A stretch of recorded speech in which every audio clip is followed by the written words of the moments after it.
আমি ভীতি বা অনুভূত। বাংলাদেশের রাষ্ট্রপতি মোহাম্মদ শাহাবুদ্দিন, যিনি ফ্যাসিস্ট আমলেও ছিলেন বিপ্লবী সরকারেও, আবার সবশেষ একটি গণতান্ত্রিক সরকারেও বহাল তবিয়তে আছেন নিজের পদে। দায়িত্ব গ্রহণের মাত্র 3.25 বছরের মধ্যে এই 3 ধরনের সরকারকে শপথ পড়িয়েছেন রাষ্ট্রপতি। সাধারণত একজন রাষ্ট্রপতি তার মেয়াদে 1 বা 2 বার মন্ত্রিসভার শপথ পড়ান, তবে অল্প সময়ের ব্যবধানে 3টি আলাদা সরকারের শপথ পড়ানোর মাধ্যমে এক নতুন ইতিহাস সৃষ্টি করেছেন রাষ্ট্রপতি মোহাম্মদ শাহাবুদ্দিন। সম্প্রতি দেশের একটি জাতীয় দৈনিকে রাষ্ট্রপতির দেয়া একান্ত সাক্ষাৎকার নিয়ে দেশজুড়ে শুরু হয়েছে তুমুল আলোচনা সমালোচনা। ওই সাক্ষাৎকারে তিনি অন্তর্বর্তী সরকার গঠন থেকে শুরু করে ওই সরকারের নানা কর্মকাণ্ডের সমালোচনা করেছেন, উগরে দিয়েছেন নিজের জমে থাকা চাপ ক্ষোভও। জুলাই যোদ্ধাদের নিয়ে গঠিত বিভিন্ন সংগঠনের আন্দোলনকেও তাচ্ছিল্যের সাথে ব্যাখ্যা করেছেন। একই সাথে প্রশংসা করেছেন বিএনপি এবং সশস্ত্র বাহিনীর ভূমিকার। রাষ্ট্রপতি অভিযোগ করে বলেছেন, গত 1.5 বছরে অসাংবিধানিক উপায়ে তাকে উপড়ে ফেলার বহু চেষ্টা করা হয়েছে। নানা মহল থেকে এসেছে নানামুখী চাপ। এরপরও সাংবিধানিক বাধ্যবাধকতায় নিজের অবস্থানে অবিচল ছিলেন তিনি। শাহাবুদ্দিন বলেন, আমাকে কতভাবে উপড়ে ফেলার চেষ্টা করা হয়েছে, কোনো পরিস্থিতিতেই আমি ভেঙে পড়িনি। আমি বলেছি আমার রক্ত ঝরে যাবে বঙ্গভবনে, রক্ত ঝরে ঝরুক, আরেক ইতিহাসে আমি যোগ হব, কিন্তু আমি সাংবিধানিক ধারাবাহিকতা রক্ষা করব।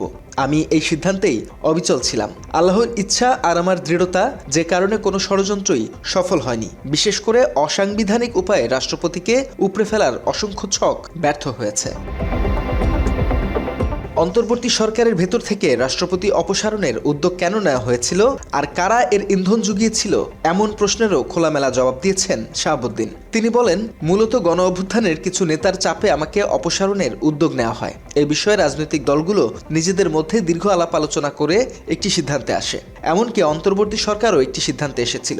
সেটা হলো, যদি রাজনৈতিক দলগুলো চায় আমি অপসারিত হই, তাহলেই শুধু আমি অপসারিত হতে পারি, নচেত নয়। পরে দেখা গেল যে এই ইস্যুটি দুটি গ্রুপ হয়ে গেল, কিন্তু বিএনপি থেকে উচ্চ পদে আসীন নেতা আমাকে আশ্বস্ত করে বলেছিলেন যে আপনার প্রতি আমাদের সমর্থন আছে, আমরা সাংবিধানিক ধারাবাহিকতা অক্ষুণ্ণ রাখতে চাই, কোনো অসাংবিধানিক উপায়ে রাষ্ট্রপতিকে অপসারণের পক্ষে আমরা নই। ফলে উদ্যোগটা ব্যর্থ হলো বিএনপি ও তাদের জোটের কারণে। সেই দুঃসময়ে কারা তার পাশে ছিলেন সেটিও পরিষ্কার করেছেন শাহাবুদ্দিন। প্রশংসায় ভাসিয়েছেন তারেক রহমানকেও। তিনি বলেছেন, আমি নির্দ্বিধায় বলতে পারি ওই কঠিন সময়েও বিএনপির শীর্ষ নেতৃত্ব আমার পাশে ছিলেন। তারা কখনো সংবিধানের ধারাবাহিকতা অক্ষুণ্ণ রাখার বিষয়টি আমার কাছে স্পষ্ট ভাষায় ব্যক্ত করেছেন। বিশেষ করে বিএনপির চেয়ারম্যান তারেক রহমানকে ঘিরে আমার মনের মধ্যে অনেক কৌতূহল জমা ছিল, কিন্তু আমি পর্যায়ক্রমে বুঝতে পারলাম তিনি খুবই আন্তরিকতাপূর্ণ একজন মানুষ। হি ওয়াজ সো কার্ডিয়াল। আমার দুঃসময়ে বিএনপির সহযোগিতা শতভাগ ছিল। একই সাথে 3 বাহিনীর প্রধানের অবদানের কথাও স্বীকার করেন তিনি। আমাদের সেনাবাহিনী ও সশস্ত্র বাহিনী সম্মিলিতভাবে তারাও চাইছে যে এভাবে রাষ্ট্রপতিকে অপসারণ করাটা অসাংবিধানিক যায়। আর্মি, নেভি, এয়ারফোর্স ভাবে আপনার সশস্ত্র বাহিনী, আর এখানে নেতৃত্বে ছিলেন সেনাবাহিনীর প্রধান। 3 জনই অত্যন্ত দৃঢ়তার সঙ্গে আমাকে সমর্থন করছে। তারা শুধু একই কথা, মহামান্য আপনি হচ্ছেন সশস্ত্র বাহিনী প্রধান। সশস্ত্র বাহিনী প্রধানের পরাজিত হওয়া অর্থাৎ সশস্ত্র বাহিনীরই পরাজিত হওয়া, আপনার পরাজিত হওয়া, সশস্ত্র বাহিনীরই পরাজিত হওয়া নামান্ত।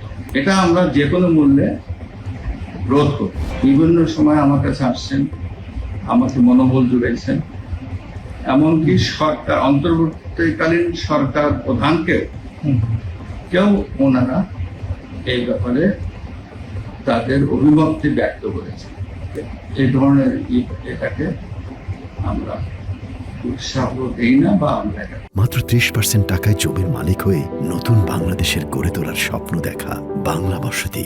সাক্ষাৎকারটির অডিও রেকর্ডও ঘুরপাক খাচ্ছে সামাজিক মাধ্যমে। সেখানে একটি অংশে গণ অভ্যুত্থানের স্পিরিট ধারণকারী প্ল্যাটফর্ম জুলাই ঐক্যকে জড়িয়ে রাষ্ট্রপতি মোহাম্মদ শাহাবুদ্দিনকে বিভ্রান্তিকর বক্তব্য দিতে দেখা গেছে। তিনি বলেছেন, 22 অক্টোবর 2024 বঙ্গভবন ঘেরাও করা হলো। হাসনাত আবদুল্লার দল, ইনকিলাব মঞ্চ, জুলাই ঐক্য এরা লাফ দিয়ে কাঁটাতারের বেড়ার উপর উঠে পড়ে। অমুকের দল, তমুকের দল, মঞ্চ, ঐক্য, কত কি রাতারাতি সৃষ্টি। এগুলো একই টাইপের লোকজন, বিভিন্ন ফোরামে বিভিন্ন নামে। কোথায় তারা এত টাকা পেল? 22 অক্টোবর 2024 বঙ্গভবন ঘেরাও হলো, পারপাস দিয়ে ঘেরাও হলো। হাসনাত আব্দুল্লাহর দল, এদিকে ইনকিলাব মঞ্চ, এরপরে এই জুলাই ঐক্যমত্য, এরা লাভ দিয়ে কাঁটাতারের বেড়ার উপরে উঠা ঝাঁপ দেয় খালি। এটা কি আশ্চর্য ব্যাপার।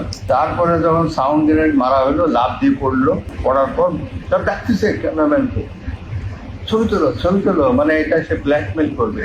আমার এখানে যখন ঘেরাও করলো, এই পার্কের মেয়ের এসে নবম ডিভিশন থেকে ফোর্স এসে 3 স্তরের নিরাপত্তা। ওই রাতটা আমার জন্য ছিল বিভীষিক।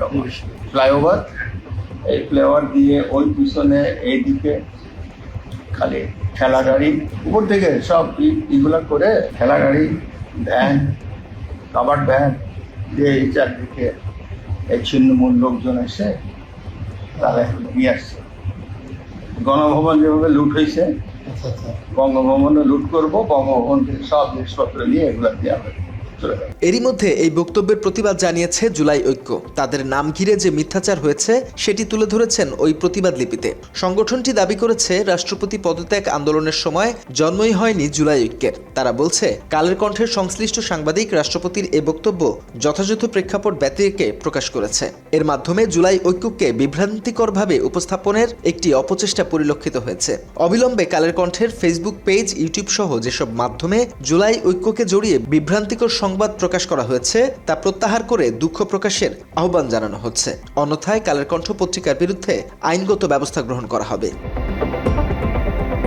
এদিকে রাষ্ট্রপতির এমন বক্তব্যে সামাজিক মাধ্যমে উঠেছে সমালোচনার ঝড়। নেটিজেনরা বলছেন, এত কিছুর পরও তিনি গো ধরে বসেছিলেন ক্ষমতার চেয়ারে, কোনোভাবেই পদত্যাগে রাজি হননি। অর্থাৎ ক্ষমতার প্রতি তার আলাদা মোহ ছিল বলেও মনে করেন কেউ কেউ। তাই শত চাপ সত্ত্বেও নিজের পদ ছাড়েননি রাষ্ট্রপতি। এ বিষয়ে আর পরিষ্কার বক্তব্য দিয়েছেন সাফিন জিহাদ নামে এক ফেসবুক ব্যবহারকারী। তিনি লিখেছেন, দুইজন সাংবাদিক যদি একসাথে রাষ্ট্রপতির সাক্ষাৎকার নেন তাহলে অন্তত ফটোতে রাষ্ট্রপতিকে মাঝখানে বসিয়ে দুই পাশের সাংবাদিকদের দেখা যাওয়ার কথা ছিল, কিন্তু এখানে পুরো আয়োজনটাই ছিল যেন সাজানো বয়ান প্রচারের মঞ্চ মনে হয়েছে।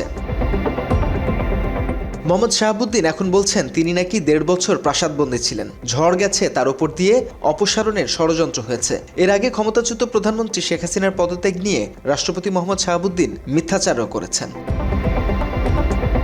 এখন প্রশ্ন হলো, জুলাই আন্দোলনের পর যদি সত্যিই ছাত্র জনতা তাকে সরাতে চাইতো তাহলে কি সেটা অসম্ভব ছিল?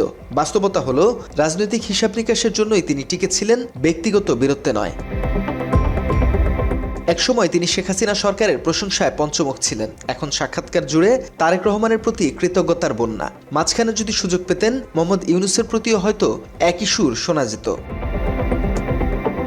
রাষ্ট্রপতির পদ ব্যক্তিগত আনুগত্য বা রাজনৈতিক কৃতজ্ঞতা প্রকাশের জায়গা নয়। এটি একটি সাংবিধানিক প্রতীক, যার ভাষা হওয়া উচিত সংযত, নিরপেক্ষ এবং ভারসাম্যপূর্ণ। সেই ভারসাম্য হারালে পদটি দুর্বল হয়, ব্যক্তি নয় শুধু প্রতিষ্ঠানও প্রশ্নবিদ্ধ হয়। Desk report, Bangla addition.